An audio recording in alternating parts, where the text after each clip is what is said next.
Cade Cunningham versus Clarence Green. We have it finally tonight. Detroit versus Houston. We're going to talk about that matchup on today's podcast. But before we get into that, we're going to talk about some numbers that I've dove into and some interesting stats I found about the Detroit Pistons offense, specifically their transition offense. I think you guys are going to be really interested to hear about that. All on today's episode of the Locked On Pistons podcast.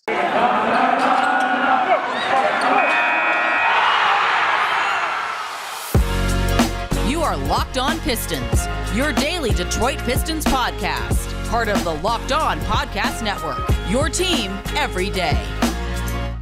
What's the deal? Welcome back to another episode of Locked On Pistons podcast. I'm your host, per usual, Kuka Hill. You can find me over on Twitter at Kuka Hill. You can find the podcast on all your podcast platforms. Thank you for making Locked On Pistons your first listen of every single day. And like I just said, we are free and available on all your podcast platforms. As well, we are available now on YouTube. We are sitting around 440 subscribers. I think we want to get to 1,000 subscribers soon. Make sure you go support the podcast, subscribe over there. Even if you just like listen to the podcast version, please make sure you go support the podcast by subscribing to the YouTube channel. We really appreciate it. But yeah, today's episode is also brought to you by McDonald's. Proudly serving community since 1965, McDonald's has always been more than just a place to get tasty, affordable food. It's an unofficial community center. A big thank you to our friends at McDonald's for always being there. I'm loving it.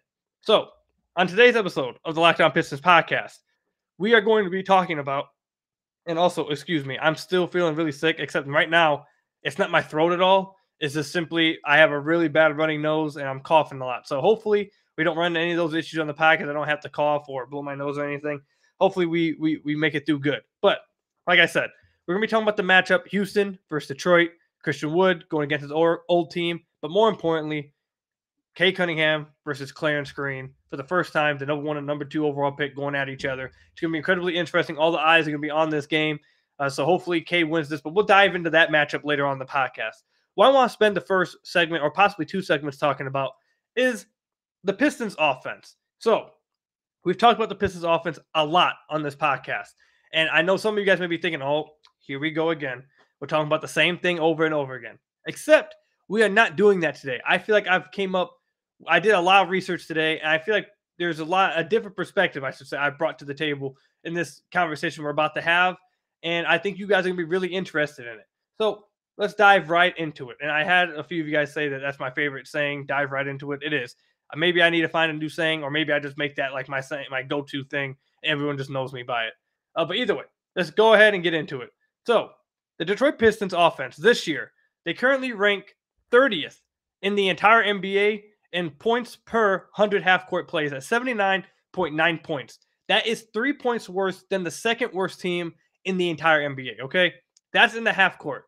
You guys have heard multiple times on this podcast, and I've had guests on here. I've talked about it religiously for a while now. I even mentioned in the offseason on the podcast that I wanted to see the Pistons pick up the tempo. I want to see the Pistons, play at a faster pace, get more transition looks, get more transition buckets. I feel like that would be easier for a team that struggles in the half court, really don't really have no one that can break down their defender outside Cade Cunningham right now. Who is coming back from an ankle injury, so he's not even that great at it right now. So outside of Cade, this team really does struggle to have anyone on the team who can really break down their defender, get a bucket for themselves, or get a bucket for someone else in the half court. And it shows, as the stat I just pointed out, they're 30th in the NBA in points per 100 half court plays. It's a very bad stat to have as for your team. So, like I just said, I've been begging for more transition looks. If you look at the Pistons transition offense this year, it doesn't equate to that. It's a team that is openly choosing to play slow. They're accepting how bad they are in the half court. I've said that if you're going to be that bad in the half court, you need to get out in transition and get easy buckets for you. However, it looks like the Pistons have just disagreed with me. Right now, the Pistons currently ranked 27th in total transition frequency.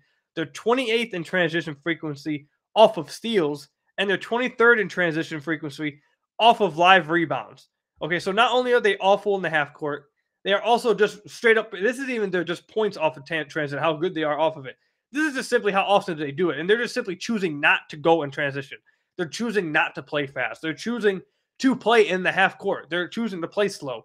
And I've sat here on the podcast over and over before, like I've said, over and over and over, saying that the Pistons need to pick up the pace. They need to pick up the speed. It doesn't make sense. You're this bad of a half-court team for you to be straight up refusing to run in transition. I've made the hypothesis that, maybe Dwayne Casey's choosing to do this with a young team because he wants to limit their turnovers. He feels like if they run a little bit too much, their turnovers are going to get too high, and it's going to create easy looks for the team on the other end. Fair, I guess, kind of. But me personally, I disagree. I think the Pistons, if you're going to be that bad in the half court, you have to find a way somehow to get your offense clicking. And I feel like transition looks, especially with a young team, is the best way to do it. That's just been my opinion of it. And we've had arguments going back and forth. Is it because the Pistons can't grab defensive rebounds? Are they not grabbing enough defensive rebounds to run in transition? Well, a few packets ago, we proved that to be wrong because in defensive rebounding percentage, they were towards the top half of the league. So it's not that bad. It's because they can't get that many stops. At the point we were talking about, they were getting decent amount of stops compared to the rest of the league. So it wasn't just that. It's just simply, at that point, it looked like it was simply a choice by the Detroit Pistons not to run in transition. So I went digging. I was like, you know what? I need to figure out the answer to this because it's really bugging me. Now, it's bugging me that the Pistons are simply not running in transition, but it's also bugged me to not really understand why it's happening. Why are they like this? Why is this happening? Are they choosing this? Is it simply because their defense isn't good? Is there something else happening that's stopping them from running in transition? What's going on? So I looked at the Pistons last decade or so compared to where they're at right now. So the Pistons, since 2018-19, have ranked no higher in transition frequency than 21st in the NBA. And that was last season, 2020-2021. That was the first year of the full rebuild, the young guys, all that thing. So it kind of makes sense that would be the year that they've ranked the highest in transition frequency. I honestly thought that would have been one of the Derrick Rose years. Derrick Rose did play part of last year, but I honestly thought it might have been 1920 simply because of Derrick Rose and how he likes to play fast and run in transition, get a lot of his buckets that way. But I was wrong. So the Detroit Pistons, like I just said, they've ranked no higher than 21st in transition frequency since 2018-19. Before that, they ranked top 10 in transition frequency in 5 of the previous 6 years. So, what changed in 2018-19? Well, I think it's a very clear thing of what changed. The Pistons fired Stan Van Gundy and they hired Dwayne Casey. Now, before we move on with the subject, I just want to make this clear. I am not sitting here saying that Dwayne Casey is needed to be criticized for this. That absolutely just means bad things if you don't run in transition. Like some teams may just be good in the half court and don't need to push in transition. I'm not saying you need to do one of the both. Simply having a high frequency in transition doesn't mean you're doing great. That's not what that means. I'm simply doing a correlation here. The Pistons, before Dwayne Casey was hired, ran in transition a lot. Since he's been hired, it's been an immediate drop-off in transition frequency towards the bottom of the NBA. Like I said, in the 5 of the previous 6 seasons before Dwayne Casey was hired, the Detroit Pistons ranked top 10 in transition frequency. As soon as he was hired, they've ranked no higher than 21st in the entire NBA. Now, some of you guys may be saying to yourselves, cool, he's had teams who are older guys. He hasn't had exactly a young team. He hasn't had exactly, fresh legs, early 20-year-olds that already just run up and down the court nonstop. He had to deal with the bones of Blake Griffin. He had to deal with the leftovers of Reggie Jackson, all this stuff, et cetera, et cetera, et cetera. And while those statements independently would be correct, that does not make it's not a good argument for what we're talking about right here. And I will explain to you guys why in the upcoming segment. But first, I have to tell you guys about one of our sponsors. It's your guys' favorite sponsor, Built Bar. I love Thanksgiving. All of the good foods, the treats, plenty of all the treats. Trust me, I love them. But maybe you want a yummy dessert, but isn't so full of calories and sugar. It's the perfect time for Built Bars. Built Bar is the new holiday dessert. Feast on something delicious and feel good about it. One slice of pie has upwards of 300 calories, and that's on the low end. Most Built Bars are only 130 calories and only 4 grams of sugar with plenty of protein. Replace a coconut cream pie with a coconut Built Bar, or go for a raspberry Built Bar instead of that raspberry pie. Lots of good flavors to replace any pie, trust me. Low calories, low carbs, low fat, high in protein, covered in 100% real chocolate that are salted easy on the teeth to chew. Built is a great option for when you're hungry. If Thanksgiving isn't coming soon enough, go for a Built Bar or 2 right now. Share some of your Built Bars at family gatherings. I promise, it will make things less awkward. Maybe Aunt Betty hasn't tried a Built Bar yet, and it'll change her whole mood. You don't have to have awkward conversations now at the family gatherings. You might have some fun, interesting ones. There's new surprises all month, too. limited time flavors arriving at Built.com regularly. So go check the site out often. And there's also nothing like a Built Bar Black Friday. Mark your calendar. Black Friday will be a huge event with all sorts of surprises and flavors. Be sure to look out for that. Go to Built.com, use promo code LOCKED15, and you'll get 15% off your next order. Use promo code LOCKED15 for 15% off at Built.com.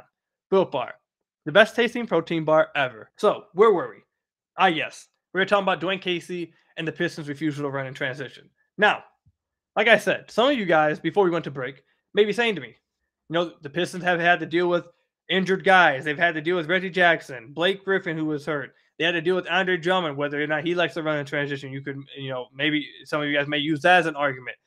They've had to deal with a bunch of other older players, Wayne Ellington. Who else? Anthony Tolliver at one point. I think he played in one season with Dwayne Casey, I believe. And a ton of other guys. Just not guys who are apparently, in people's minds, pure athletes. And apparently, according to a lot of people, you just need pure athletes to run transition. It has nothing to do with simply just playing faster and having skilled players and maybe taking advantage when defenses aren't set. The only people who can run transition, apparently, are guys who are just more athletic to you.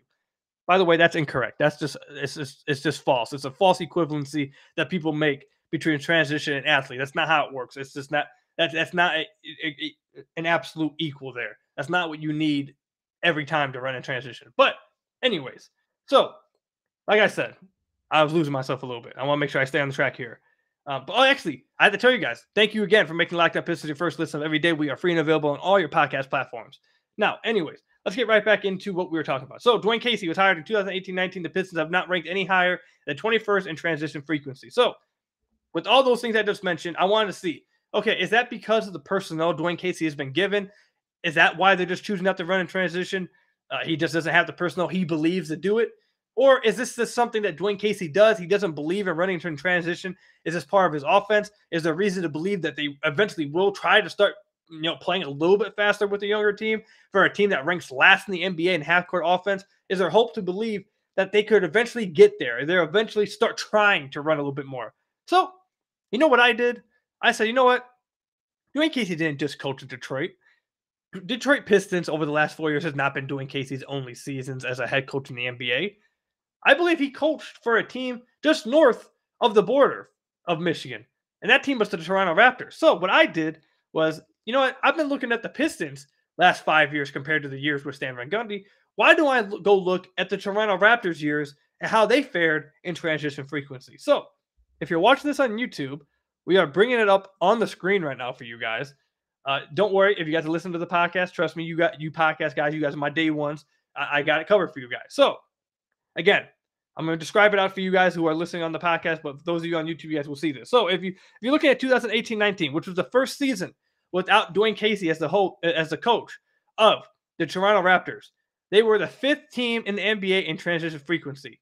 1920, they were the 2nd team in the NBA in transition frequency. If you remember, I believe I'm remembering correctly that 1920 was the year the Toronto Raptors won the NBA championship. No, 18-19 was the year they won the NBA championship. They ranked 5th in frequency. Obviously, they added Kawhi Leonard. I'm not saying that, they ran in transition. All of a sudden, now they're championship. That's not what I'm saying. I'm just saying, it's something that happened. So in 18-19, they were 5th in frequency in transition. 1920, 2nd in transition frequency. 2020, 2021, they were 4th in transition frequency. And so far this year, they are 5th in transition frequency. So it's fair to say, actually, it's just straight up facts to say the Toronto Raptors love pushing in transition now. They love playing fast, and you'd have to say it's worked for them. They've won a championship. They've been a pretty damn good team. Outside last year where they had to play every game on the road, they've been a pretty damn good team, and they look like they're going to be a pretty damn good team this year as well. So it's working for them. But were they always this fast? Did they always play like this before they fired Dwayne Casey? Well, let's look at it. So Dwayne Casey was hired in 2011 by the Toronto Raptors. When he got signed, the Toronto Raptors immediately were the 28th team in transition frequency. The next year, following year, 12-13, they were 29th in transition frequency. The next year, they were 26th in transition frequency. The next year, they were 18th in transition frequency. 15-16, they were 26th. 16-17, they were 19th. And by far, their most ran time as a team in transition was Dwayne Casey's final year, they were ranked 16th in the NBA in transition frequency. That was the year Dwayne Casey won Coach of the Year. And that was the year, if you remember, that was the year everyone thought the Raptors had changed because their offense was different. It wasn't just ISO ball in the half court. They were moving the ball. They were running more. People thought their offense was different, and they finally had learned, and they were going to perform in the playoffs. As everyone knows, that was not the case in the playoffs. They reverted back to bad basketball. Dwayne Casey ended up getting fired in the same year he got Coach of the Year. Now, let's go ahead. Koo, what are you trying to say by this? What is it you're trying to say? One, I want to make it clear again. This is not me criticizing Dwayne Casey. This is me stating facts. This is me stating just it's just out there. It's the truth. I'm not criticizing. I'm not saying it's right or wrong. I'm simply giving you guys the facts. So, from what my research tells me and what I've looked up and what it says to me is that this is not something that you are probably going to see change with the Detroit Pistons. It does not seem like it's because they can't get stops. It does not seem like it's something because they can't get defensive rebounds. And for all you guys who sit out there and say this is because the Pistons can't run in, they don't have the athletes to out-athlete people in transition. No, it doesn't seem like it's any of that. It simply seems like that this is something Dwayne Casey believes in. This is simply part of Dwayne Casey's offense. It has been like this since he was in Toronto, his entire time in Toronto, and it's been like that since his entire time in Detroit. Again, this is not me saying he's right or wrong. This is me simply pointing out a fact. I know it's been heavy conversations about why. Why won't the Pistons win in transition? Why are the Pistons settling in half court so much? Why are the Pistons settling for ISO ball, and struggling so much in the half court? Why wouldn't they just want to push in transition and try to get easy buckets? Again, the evidence I've laid out for you guys, it seems to be simply a philosophy of Dwayne Casey's offense. They don't like to play fast. He doesn't want his team to play fast. Again, my hypothesis is probably because he believes that limits turnovers. That may be the case. I'd love to ask him this kind of question. If I get the chance in one of the media sessions, I'll be sure to do so. However, again, it just seems like this is something that Dwayne Casey believes in. It has nothing to do, like I said, with any of the defensive things, rebounding, anything. Excuse me. It's been like that his entire head coaching career. So, is there reason to believe that the Pistons will eventually start running a little bit more this season or at any point in Dwayne Casey's the rest of his tenure? Well, I would say to you, yes and no. The no is obviously based off 10 years of evidence. We have 10 years of sample size with Dwayne Casey to know that he just simply does not like his teams running in transition. So I wouldn't blame any of you guys to simply assume the Pistons are just not going to run in transition. They're just going to have to get better in half court. That's one. The part that I would say maybe you guys could have some hope is that since Cade Cunningham has returned in the 3 games he's played, I'm not, like I said, I've told you guys many times, I don't count the first game he played when he was on minutes restriction. It doesn't count for me. However, in the 3 games that he has played since returning, the Pistons rank 6th in transition frequency off of live rebounds, or 7th in transition points per 100 plays off of live rebounds. So, what does this mean? Cool. What do those stats mean? It means that since Cade Cunningham has returned, the Pistons are running extremely fast when they get defensive rebounds. They are pushing the ball, and they are scoring excellent-wise, efficiently, amazing-wise in those opportunities in the 3 games that Cade Cunningham's returned. They are still last in the league off of steals, which is kind of shocking to me in transition frequency. Off steals, they just still slow it down in the 3 games with Cade. But it's still it's a step forward. The Pistons, since Cade has came back, every time they get a stop, a defensive rebound, Cade has pushed the ball. It's directly correlated with him, and they are doing a great job of that. So, again, you have 10 years of evidence to tell you guys they're probably not going to get fast with the ball. They're probably not going to run in transition that much. However, if you want to be hopeful and you believe, if you're one of the people like me who believe the Pistons should get out in transition more, and it would help their offense that absolutely is the worst in the entire NBA in the half court and one of the worst ever in the half court, if you believe that, like I do, there's a stat right there that would give you guys some kind of hope that eventually, possibly throughout the season, as Cade Cunningham continues to get his legs under him and continues to play, that the team may just play faster with Cade Cunningham in the lineup, and he will just change that. Whichever side you end up on, that's for you guys to decide. However, again, before we move on, I just want to say again, this is not me criticizing Dwayne Casey. This is me simply laying out the evidence for you guys. You guys can choose to criticize him. You guys can choose to side with them. You guys can choose to blame him. That's for you guys to decide. I'm simply here to lay it out for you guys. What do I think? I think the Pistons should be running in transition. I've told you guys this multiple times. It doesn't make sense to me why they don't. They're awful in half court. They're not going to get better in the half court, in my opinion. Maybe might go up to like 27th or something in the NBA with Cade Cunningham healthy. But I just don't see them being a good half court offense really this season. And again, I've been a firm believer of them trying to pick up the pace. And, that's where I stand with it. Now, do I believe that's going to happen this season? I don't know, because we have 10 years of sample size that tell you that Dwayne Casey teams just don't do that. But we have this teeny tiny bit of sample size with Cade Cunningham over 3 games that have you believe that maybe, just maybe, they'll play a little bit faster with Cade in the lineup. Again, that's for you guys to decide. Do you guys want to criticize Dwayne Casey? Do you agree with them? Do you think they should be running? Do you think they should keep doing what they're doing? Let me know in the comment section down below on YouTube or in the reviews on Apple Podcasts, or you can hit us up over at Kookie Hill on Twitter or at Locked On Pistons on Twitter. Let me know where you guys stand. Again, I'm just here to lay out the information for you guys because that's what I'm about. You guys make your own decisions. I'm not going to tell you guys what to think. Anyways, when we come back, we're going to preview the matchup everyone's been waiting for, what's going to have all the eyes on it. Cade Cunningham versus Clarence Green. We'll talk about that matchup after the break. But first, I have to tell you about one of our sponsors, BetOnline AG. We're back and better than ever. A new web interface for the start of the basketball season and more props, odds, and lines than ever before. BetOnline remains your #1 spot for all the basketball and football action this season. Head to our new, updated desktop and mobile website to sign up today and receive your 50% welcome bonus on your first deposit.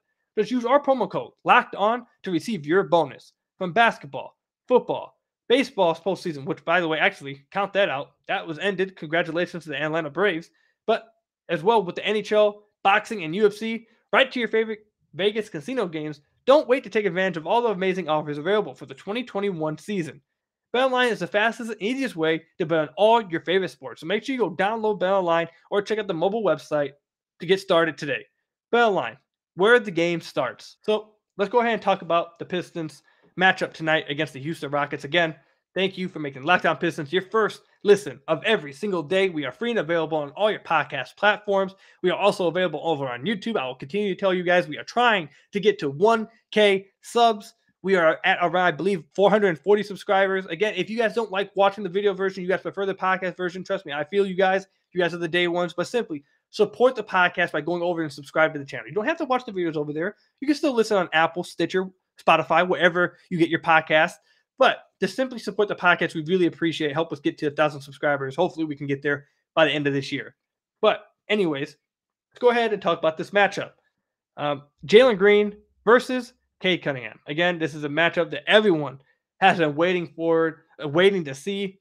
All the eyes are going to be on it. We talked about it a little bit yesterday on last night's or last morning's podcast that ESPN's probably going to be talking about this game.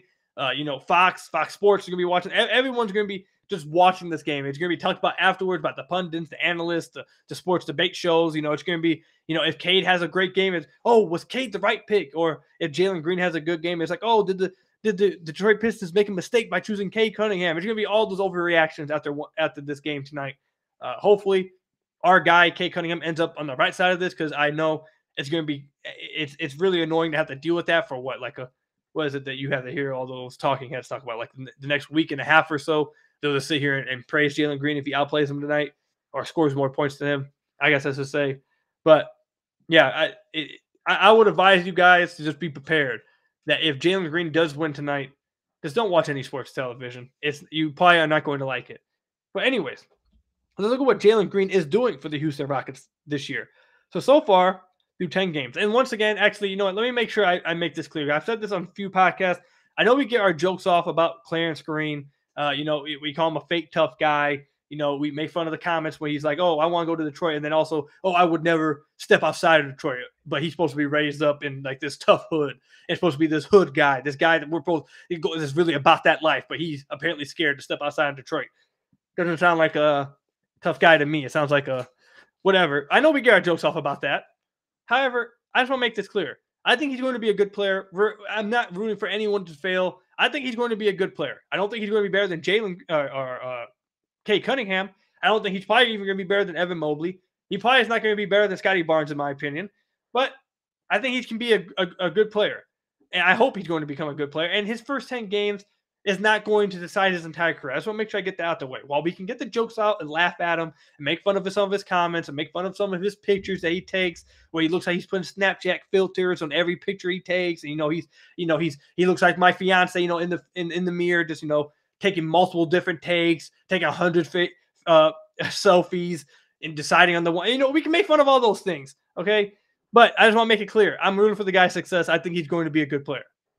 Anyways, through 10 games this season, Jalen Green is averaging 13.6 points a game while shooting 35% from the field, 28% from deep. He has an effective field goal percentage, of 42.9. Yuck. He's shooting 42% on all 2-pointers. Yuck. And he's shooting 73% from the free throw line. Yuck. He's also averaging 3 assists to 3 turnovers. Yuck. It's not been a great opening start to Jalen Green's career through 10 games. Now, it also hasn't been that great of a start for Cade Cunningham if you're looking at the numbers. Though I would say if you watch Cade Cunningham's games, he looks the part of a number 1 overall pick. He's just not sinking shots. I don't know if you could say the same about Jalen Green. However, Jalen Green has struggled out the gate, and it's going to be interesting. He's talked a hell of a lot about Detroit. You could say he's probably talked more about Detroit before the season started than he did about his team in Houston. So for a fact that he's going to have his eyesight on this team, on this game here. He had it circled on his calendar. He's going to come out here. He's going to try to obliterate the Pistons. He's going to come out here and try to make them, look stupid. He also has a true shooting percentage of 46.5, which is also just like Stanley Johnson-like. Just oof. Oh, God, bad. I will cut him a little bit of slack. I'll say this because this year in the NBA, they are cutting. We're seeing lows across the offensive board everywhere because of the new rules with free throws. Refs not calling as many fouls for free throw attempts, etc. They're cutting out like the hooking of the fouls, they're creating contact kind of thing. A lot of guys are still adjusting that because they're used to just flopping and flailing for foul calls, and it's adjustment for people. So I'm giving everyone really a pass for this season for the low numbers in offense because at least a little bit of a pass. I want maybe not a pass, but a little bit of an understanding that offensive numbers are probably going to be down this year. It is what it is. It doesn't say too much. It won't say, unless you're like James Harden right now, who's averaging he just looks awful without the fouls. Unless you're like that, I'm going to give you a little slack because of it, especially if you're a rookie adjusting to it too, because they are in the effort to try to eliminate those fouls. They are missing clear fouls as well, which eventually is going to be a good thing. But right now there is a process to go through with it. But yeah, Jalen Green has not played the best to start the season through the first 10 games. However, like I said, he 100% is going to be going all out for the Pistons tonight. He's going to try to make them absolutely pay for passing up on him at number 2, even though he says that he didn't want to come to Detroit. But before the draft, I'm not going to do that. You know what? I'm not going to do that with them. But I'm going to be fair. Cade Cunningham on the season is also averaging basically 11 points per game while shooting, come on, Basketball Reference, move out my way, 23% from the field, 14% from 3, 26% effective field goal percentage, though he's shooting 93% from the free throw line. That is good. I don't want to look at this true shooting percentage. I haven't looked at his true shooting percentage yet this season. I honestly am scared to look. Oh, God. I'm blind. Oof. 34.6% true shooting. Really bad. So, yeah, it's going to be a duel of these two guys who are struggling to hit shots right now to start their rookie season and their NBA careers. Now, like I said, Cade Cunningham has looked the part in every other area. He's creating the space. He's creating good shots for himself. He's finding his open teammates. He's playing decent defense. He's showing all the things that made him the number 1 overall pick. I don't know if you can say the same thing about Jalen Green. So tonight, let's just throw this out there for the matchup, and then we'll end the podcast. If you tell me both guys score under 10 points, shoot poorly from the field, who outplayed who, I think it's going to be very clear that Cade Cunningham will have outplayed Jalen Green if you told me that ahead of time. However, if you tell me Jalen Green went off for 25 points or something, and Cade only dropped 15 points, no matter what Cade did otherwise, like the passing, the defense, the reads, all that stuff, the process, all that stuff that makes your team better, I can promise you guys that Jalen Green is going to be the one that's talked about on ESPN, on TV, as being better than Cade, and that the Pistons should have taken it. I promise you that's going to happen. The only way Cade can avoid it is if he outscores Jalen Green. Because you guys already know that's how they care about his points. So I advise you guys not to even be watching this game for that reason. I advise you guys to watch this game for the matchup, obviously. This matchup is big. Watch it for that. but don't watch it for just the points. Look at what the guys are doing for each other's teams. Hopefully, and by the way, both these teams only have one win. The Houston Rockets are 1-9. The Pistons are 1-8. Someone's going to give here. Someone's going to get their second win. So just enjoy the game. Enjoy the matchup. Don't pay too much attention to what's going to happen afterwards on TV. I'd advise you guys not even to watch TV after after the game result. But yeah, enjoy the game tonight. It's in Houston, so no one's going to be – Pistons fans can't really be at the game unless you guys travel, which if you guys do travel, you guys are dope. But yeah, enjoy the game tonight. It's going to be an interesting matchup to see if one of these guys snap out of their funk. Maybe both of them snap out and have a great game shooting-wise against each other. But I do expect Cade Cunningham to outplay him, even if he doesn't outscore Jalen Green. I expect him to outplay Jalen Green because he's simply the better player. But that's all I've got for you guys on today's podcast. Let me know what you guys thought about today's podcast down below in the comments or in the reviews or over on Twitter at Kookie Hill or at Locked On Pistons. I really want to hear you guys' thoughts about the whole first 2 segments where we talked about the transition offense with Dwayne Casey and all that stuff. I really want to hear you guys' thoughts on that. So make sure you guys let me know. Thank you guys for listening to today's podcast. If you guys are into fantasy basketball, make sure you guys go check out Josh Lloyd and on Locked On Fantasy Basketball. He's doing a great job of giving you all the tidbits, insight, who to start, who to sign, who to bench, all those kind of things. If you're into fantasy basketball, definitely go check out that Locked On Fantasy Basketball podcast. It will be great for you, give you a leg up on your competition. And until the next podcast, we will have the result of the Houston Rockets versus the Detroit Pistons game. I'll see you guys then. Go Pistons. Please, Cade, please, for the love of us not having to deal with Stephen A. Smith, Shannon Sharp, Skip Bayless spamming our Twitter lines or all that with Jalen Green is better than you. Please, please. I'm looking in the camera, man. I'm looking in the camera. I'm talking to you right now. Please, just don't make us go through this. Don't make us do this. I'm gonna try to avoid it, but please, just don't give it an opportunity. Just go out there and handle your business, please. I'll see you guys in the next podcast. Peace out, everybody.